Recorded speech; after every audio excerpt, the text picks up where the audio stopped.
জানি আপনাদের স্বাগতম। একসাথে কি করে অনেকগুলো চিকেন রোস্ট তৈরি করলাম, আজ সেই ভিডিওটাই শেয়ার করব আপনাদের সাথে। তো আসসালামু আলাইকুম এভরিওয়ান, কেমন আছেন সবাই? আলহামদুলিল্লাহ আমি ভালো আছি। এখানে আমি 5টা চিকেন নিয়েছি।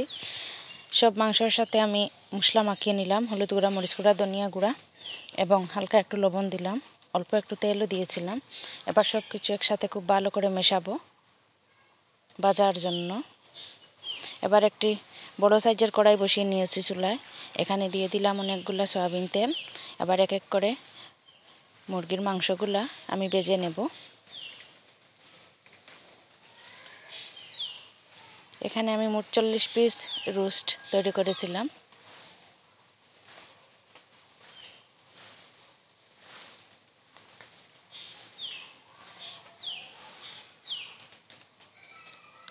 তো আমার মুরগির মাংসগুলো ভাজা হয়ে গেল।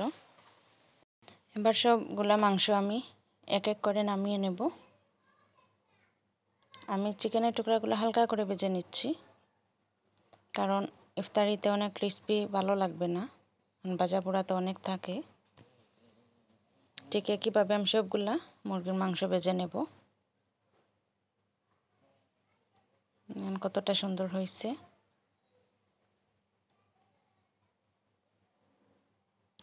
এই যে দেখেন, আমার সবগুলা চিকেন এভাবে ভেজে নিয়েছিলাম। আবার সব মশলা কষিয়ে নিলাম। এখানে হচ্ছে অনেকগুলো পেঁয়াজ দিয়েছিলাম, সয়াবিন তেল দিয়েছিলাম এবং লবণ দিয়েছিলাম।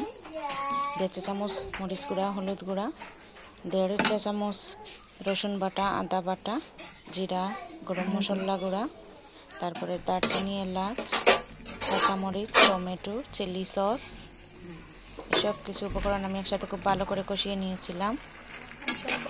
এবার দিয়ে দিলাম মুরগির মাংসগুলো। আমি উল্টিয়ে পাল্টিয়ে খুব ভালো করে ভেজে নেব। এগুলো তো ভাজার সময় 50% সিদ্ধ হয়ে গেছে, আরও 50% সিদ্ধ করার প্রয়োজন।